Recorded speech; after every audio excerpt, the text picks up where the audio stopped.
and meet your family.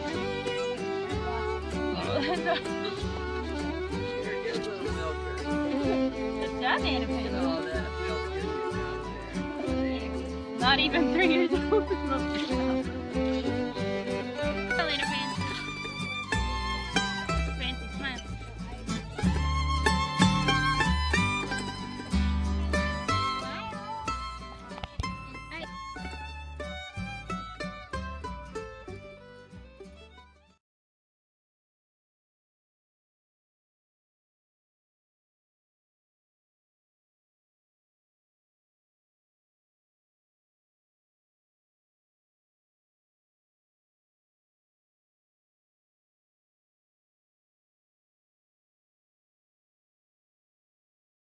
So here's Buttercup and her new heifer. I saw her through the kitchen window when I was washing my hands, and I could tell that something unusual was going on, so I ran and got the binoculars, and I think she had it in that space of time between when I saw her and when I got the binoculars.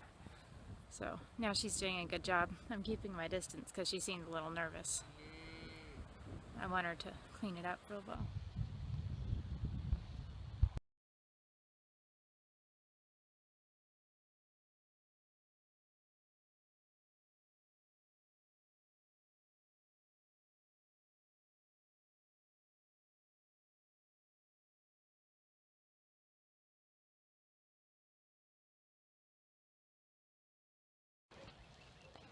Well, this morning I'm going to take a hair sample from Paisley here to get her DNA tested for the A2 gene.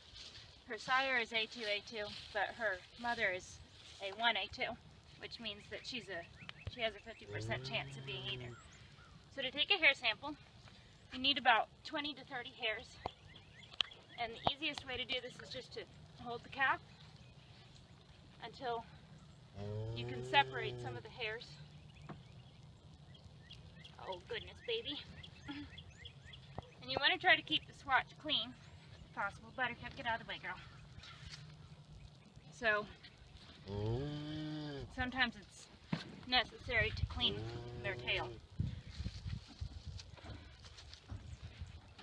What you want to do, easy girl, so once you get about 20 to 30 hairs, just a pinch, you'll just want to wrap those around your finger, like so, and then turn the calf loose.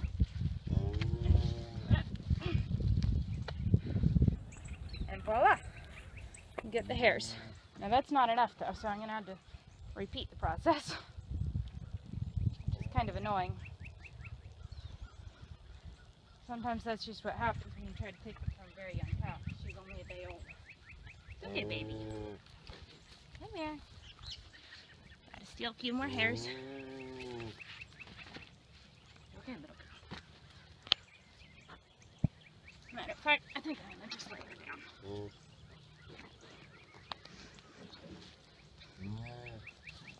There we go.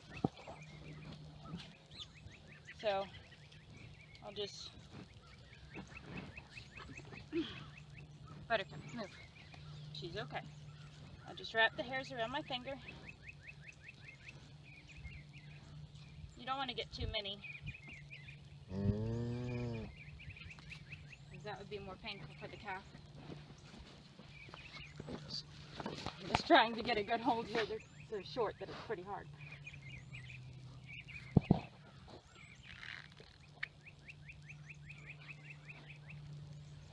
There we go. And you can just pull it sharply out, or release the calf and she'll pull it out on her own. Now you have to make sure that the root is attached to the hairs, so cutting them won't work, because what is actually tested is the root. So then I'll go inside and package that up and send it off to the lab. Okay, so this is how you send in the test for the A2, and for most other DNA tests. You put the tail hairs here. It's best if you twist them a little bit so that they kind of stick together, but it's not absolutely necessary. You just simply tape them in place. And one nice thing about having registered jerseys, you can go to the American Jersey Society website and just order a test. It's $17, which is much cheaper than if you go with the other lab that does A2 testing. I don't remember the name of it at the moment. It's the UC Davis lab, I think. Anyway, you just go there, order a test kit, and they fill in all the animal information for you. And then you just put this hair there, fill out the certificate of identification, name and date, and name and date of owner. And then you just send it into the GeneSeq lab, and they handle everything for you and email you the test results. It takes a couple of weeks, and we'll see whether Paisley is A1, A2, or A2, A2. I'm out here to bottle feed our calf, Paisley, the smaller one here. This is a part of training a family milk cow that I feel is quite important. It's not absolutely necessary. You can have a good milk cow that was never bottle fed, but it's quite helpful because it gets them used to being handled by people when they're quite young. And it also is good for the mother because she tends to not want to let her milk down when she first comes into milk. She wants to save it all for the calf. No, that's not for you. So separating them for a while, even though it may seem unkind, is really quite good for both of them because it gets them into a good routine. And then later on you can put them back together with no problems. So let me go in here and feed her. Now Paisley is already used to being bottle fed, as you can see by the fact that she's following me around and wanting to eat my finger here. But getting her to that point took a little bit of work. And Bayberry also was bottle fed. I'll be showing some part of her further training in a few minutes here. So, hey Paisley, come here little girl. Now when you first start to feed a calf, sometimes you'll have to manhandle them a little bit to get them to take the bottle. So I'm just going to demonstrate how you would do this if she wasn't already trained to take a bottle. It works quite well to straddle the calf, and then, easy girl, you would open their mouth, and stick the bottle in, and then cup your hand under their chin. And usually they'll fight it and try to spit it out and all that, but kind of like she's doing now, just because I'm handling her differently from what she's used to. And sometimes the first time they will not take it at all. And in that case, if you're fighting with the calf for 5 to 10 minutes and they just won't take it, then just leave, go away, take the bottle with you, put it in the fridge, heat it up later, come back. Give them about 4 to 6 hours to think about how hungry they are now, and then come back and feed them. Now, as the calf starts to get the point of taking the bottle, easy there little girl, you don't have to straddle them as much. Just keep a hand on them so they can't quite get away from you, but that you're still giving them more freedom. And then as they get better, Bayberry, hey little girl, get out of the way. As they get better about taking the bottle, eventually you'll get to move to this. And there's one number one thing that you never do in your bottle feeding a calf, and that is put the bottle in your stomach like this. Because at some point they will butt that bottle. And especially once they get a little bigger, like when they're 2 to 3 weeks old, and they butt that bottle, if you've got it in the pit of your stomach, you're going to feel it. And it won't feel good. Another thing is, oh, ouch, Paisley. That's what I was about to talk about. Another thing is, it's good to keep a hand on the nipple, like so, because sometimes they will actually pull the nipple off. But the other thing is, calves, when they're born, usually already have their teeth in. Cows only have teeth on the bottom of their mouths. But when they butt the bottle, if your finger is anywhere near their mouth, it's going to hurt because those teeth are fairly sharp already. And they don't intentionally hurt you, but they'll ram into your hand like this. And so it doesn't feel too good. So just try to keep your finger out of the way. Don't put it around the nipple like so. Don't curl it around the actual base of the nipple. Just put it around the outer edge where it attaches to the bottle.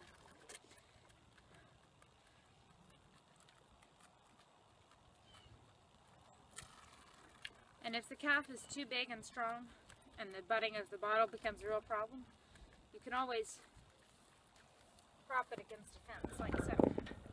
Just prop it against the fence and hold it there. And that way when she butts the bottle, it only butts it into the fence. Like that. Instead of butting it into your leg or something of that sort. It's always best to feed a calf its own mother's milk if possible. But if you do have to feed milk replacer or pasteurized milk from the store, which would be better than milk replacer, it would be a good idea to add a pinch of baking soda to it, just to help prevent acidosis or bloating. And this is also the case if you're feeding baby goats cow's milk. Definitely give them a pinch of baking soda in it, because otherwise they have a harder time digesting it. When you have a very young calf, like less than a week old or less than 2 weeks, it's good to feed 3 times a day instead of just twice. And you can transition them over to just twice a day pretty quickly, but it's good to start out with 3 times. And I like to feed them a gallon a day or more if they'll take it, because I like them to grow as fast as possible.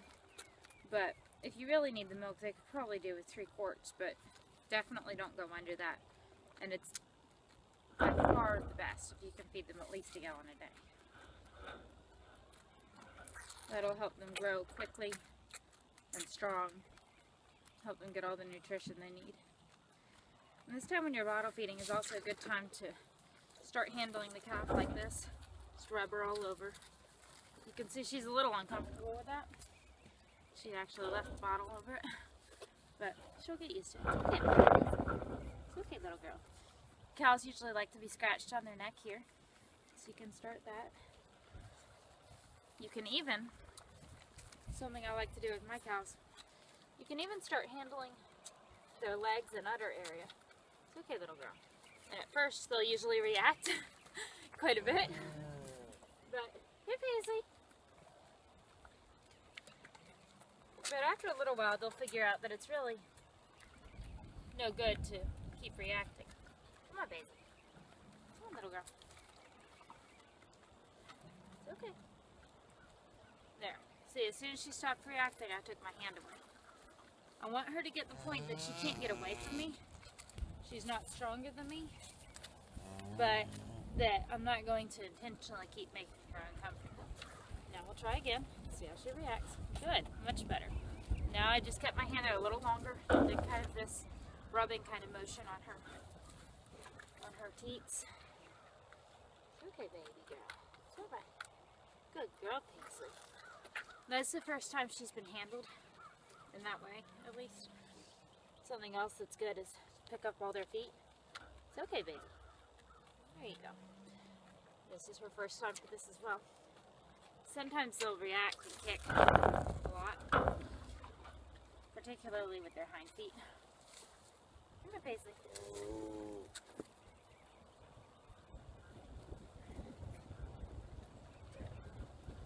And if they react and start kicking and so forth, just hold on to that foot, like so. Just hold on to it until she stops kicking and stand still, and then you can release it. Basically what you're trying to teach them is that the way to get out of an uncomfortable situation is just to stand still and relax. And once they learn that, they'll do much better as an adult. One more point about bottle feeding, and that is if you're going to have a small child bottle feed a calf, it's best to go ahead and get them trained to the bottle like she is, and then have the child stand outside the fence and just stick the nipple in part of the bottle through the fence. Because a hungry calf will usually do one of these numbers. Start going around you and butting your leg and so on. And, I mean, she's not going to knock me over or hurt me. But if you're only 3 feet high, you know, 5 or 6 years old or so, 5 or 6 year old can feed a calf no problem from outside the fence. But if they're only yay high and she, you know, butts them, then that could give them a nasty bruise or knock them down or something. So, that's not advisable. But the calf will very quickly learn how to take the bottle through the fence. And she'll get fed just as well from the outside of the fence as from the inside, without any danger of her unintentionally hurting a child. Alright, little girl, you're just about done now. You don't have to use a big half-gallon bottle like I have here, but it does make things easier if you have a proper bottle. I've used little 10-ounce baby bottles before, or 12-ounce, and that's fine. It works fine, especially for when you first start getting them used to the bottle. They'll take a baby bottle much easier than a calf bottle, and so in that way they can be very handy, just to get them used to the idea that milk doesn't only come from mama, it also comes from people sometimes. But it can become very annoying very quickly to have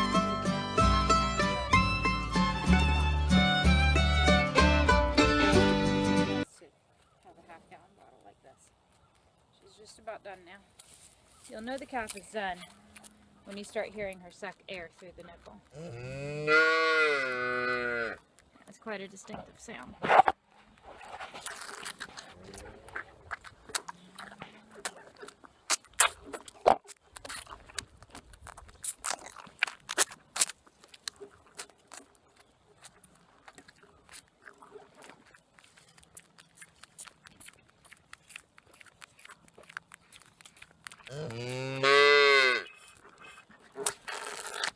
Hear that? That's her air sucking. So she's all done now. She doesn't think she is, but she is. As you can see, her belly is quite round. And that's all for now.